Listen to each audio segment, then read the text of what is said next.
कार्तिक मास के शुक्ल पक्ष की अष्टमी को मनाए जाने वाला एक मुख्य व्रत व त्योहार गोपाष्टमी। आइए जानते हैं कि गोपाष्टमी का महत्व क्या है, ये किस दिन मनाई जाती है, किस तरह मनाई जाती है और इसमें क्या क्या करने से भगवान कृष्ण प्रसन्न होते हैं और हमें गौ माता और कृष्ण भगवान का आशीर्वाद प्राप्त होता है। यह भी जानते हैं कि इस दिन हमें क्या क्या नहीं करना चाहिए। ये तो आप जानते ही हैं कि कार्तिक मास हमारे पूरे वर्ष में 12 मासों में एक बहुत ही महत्वपूर्ण मास है और इसमें कई व्रत व त्योहार आते हैं। और अगर कार्तिक मास में हम सभी व्रत त्योहारों का सही तरीके से पालन करें तो हमें अतिशय पुण्य की प्राप्ति होती है। कार्तिक मास कृष्ण भगवान को, विष्णु भगवान को, लक्ष्मी माता को तो प्रिय है ही। इसी मास में जब बाकी व्रत और त्योहारों को हम मनाते हैं या उनका शास्त्र सम्मत पालन करते हैं तो अन्य भगवान भी हमसे प्रसन्न होते हैं, जैसे कुबेर, जैसे धन्वंतरी जी, जैसे गणेश जी, जैसे विश्वकर्मा जी, जैसे अहोई माता, जैसे छठ माता, जैसे सूर्य भगवान, जैसे गुरु नानक देव, जैसे एकादशी माता, जैसे गौ माता, जैसे तुलसी माता, जैसे आंवले का वृक्ष, जैसे पीपल का वृक्ष। इन सभी और अन्य भी काफी सारे देवी देवताओं का विशेष पूजन होता है कार्तिक मास में।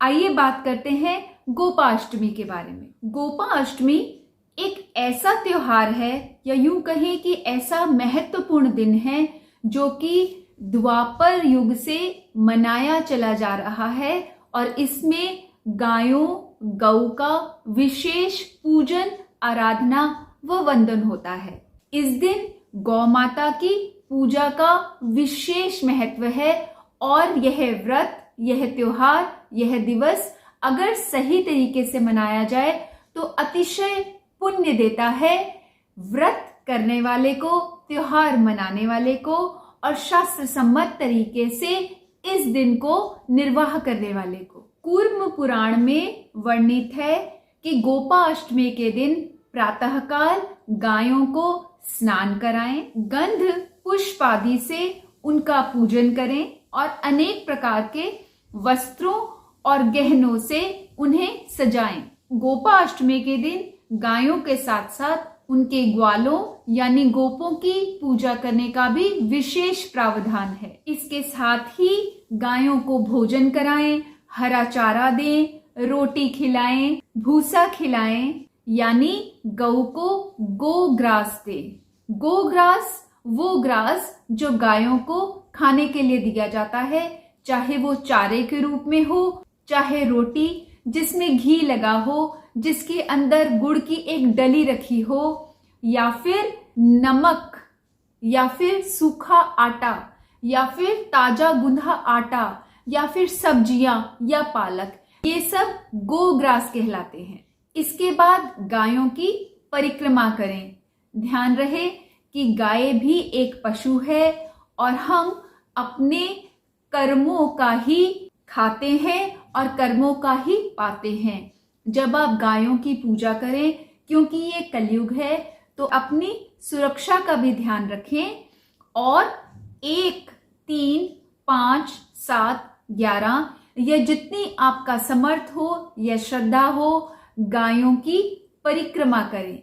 परिक्रमा के बाद गायों के पीछे थोड़ी देर चल के जाने से भी अभिष्ट सिद्धि की प्राप्ति होती है।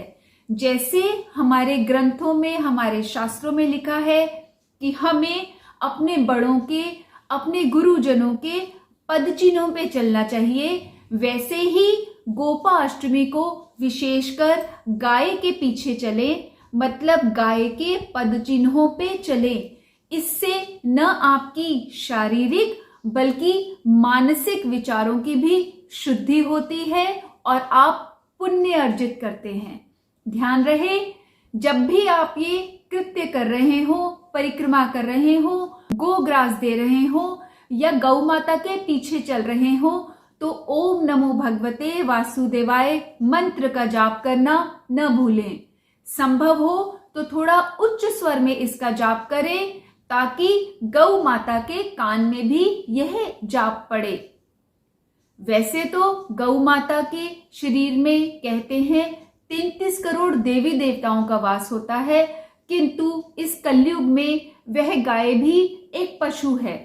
इसलिए जब आप उच्च स्वर से इस महामंत्र का जाप करेंगे और गौ के कान में वह मंत्र पड़ेगा तो गौ का तो उद्धार होगा ही, पर कर भला हो भला का नियम जारी रखते हुए आपका भी भला होगा। शाम के समय यानी गोपाष्टमी की शाम के समय जब गोधूली का समय हो, यानी जब गायें चर के अपने घर वापस जाती हैं, या द्वापर युग में गायें चर के गोकुल में वापस आती थी, आज के समय के हिसाब से तकरीबन 4 से 5 बजे का समय या कुछ आगे पीछे, उस समय भी गायों को अभिवादन करें, उनका आतिथ्य करें और पंचोपचार करके उनको कुछ भोजन और गोग्रास दें। हो सके तो उनके चरणों के रज को मस्तक से लगाएं। अगर ना हो सके तो जब गाय आगे चल रही है उसके पीछे जो भी जिस भी स्थान से वो गई है वहां माथा टेक के या वहां की रज अगर आप अपने मस्तक पर लगाते हैं तो आपको अभिष्ट सिद्धि की प्राप्ति होती है, तो आपके सौभाग्य में 100% वृद्धि होगी।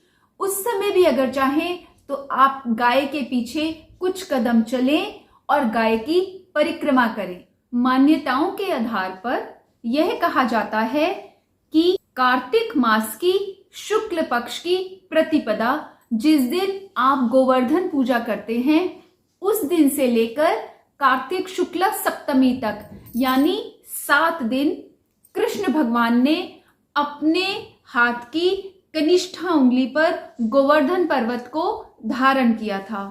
उसके बाद इंद्रदेव का जब अहंकार खत्म हुआ, जब ब्रह्मा जी ने इंद्रदेव को यह समझाया कि यह कृष्ण साक्षात विष्णु भगवान का ही रूप है, तो इंद्रदेव ने धरती पर आकर कृष्ण भगवान से माफी मांगी और गोवर्धन पर्वत की पूजा की और गौओं की भी पूजा की। इसके बाद ही अष्टमी से गोपा अष्टमी का त्योहार मनाया जाने लगा। अगर आप कृष्ण भगवान की पूजा करते हैं, अगर आप कृष्ण भगवान से प्रेम करते हैं, तो जायज है कि आप गौओं से भी प्रेम करेंगे, करते हैं और करें। गायों के साथ साथ उनके बच्चों की, उनके बछड़ों की भी रक्षा करें, उनकी पूजा करें और उनसे प्रेम करें।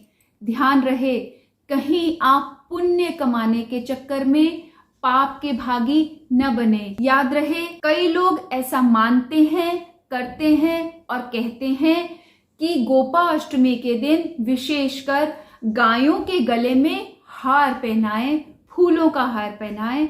ऐसा कुछ लोग करते भी हैं, किंतु क्या आप जानते हैं कि 1 या 2 दिन के बाद जब फूल सूख जाते हैं और झड़ जाते हैं तो एक धागा गाय के गले में रह जाता है।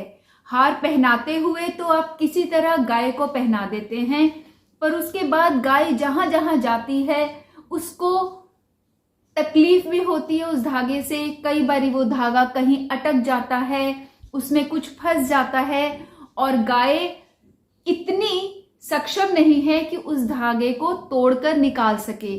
वो तब तक गाय के गले में पड़ा रहता है जब तक कोई दया करके उस धागे को न निकाले या न काटे। तो ध्यान रहे अगर आप गाय के गले में हार पहनाना ही चाहते हैं तो वो या तो बहुत बड़ा हो या आप प्रण करें कि अगले दिन या कुछ समय बाद आप वो हार निकाल भी देंगे और गाय को उस हार से मुक्त करेंगे, या फिर आप मानसिक हार पहनाइए। मतलब आप सोचिए कि मेरे आगे गौ माता है, मैं उनको वंदन कर रहा हूं या वंदना कर रही हूं, उनको आप पुष्प अर्पित कीजिए, और सोचिए कि आप मानसिक रूप से गाय को हार पहना रहे हैं और अब गौ माता ने हार पहन लिया। ऐसा करने से आपको गौ माता को हार पहनाने का पुण्य तो प्राप्त होगा ही, किंतु गाय को तकलीफ देने का पाप भी नहीं लगेगा। सोचिए, धर्म को सिर्फ आंखों से नहीं, नजरिए से भी करिए।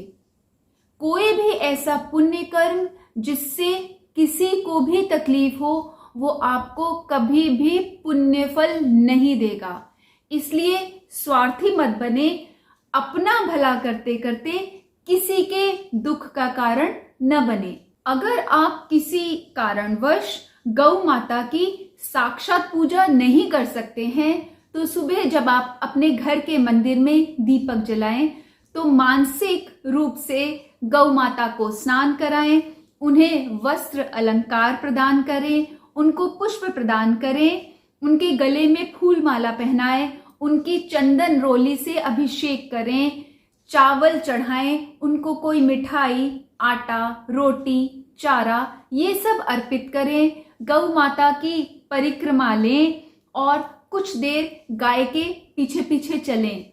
शास्त्रों में लिखा है कि मानसिक पूजा शारीरिक पूजा से कई गुना अधिक फल देती है, किंतु ध्यान रहे कि आपकी मानसिक पूजा भी एकाग्रचित होकर हो और शुद्ध भाव से हो।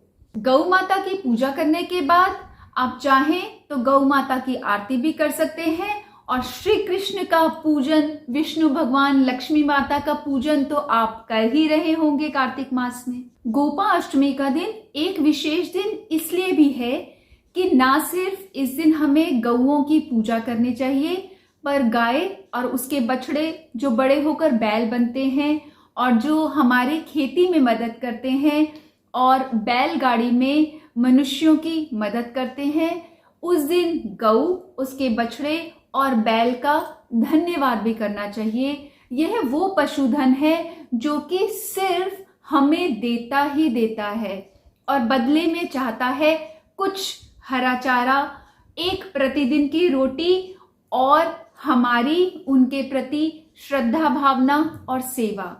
इसलिए याद रहे, अपने दुर्लभ मनुष्य जन्म को सफल बनाने का एक प्रयास गोपा अष्टमी को अवश्य करें। गौ माता में समस्त देवी देवताओं का वास होता है, इसलिए गौ माता की सेवा कीजिए, उनका पूजन करिए, ओम नमो भगवते वासुदेवाय का जाप करिए और सभी देवी देवताओं का, भगवान का, खास तौर पर लक्ष्मी जी और विष्णु भगवान की कृपा का पात्र बनिए।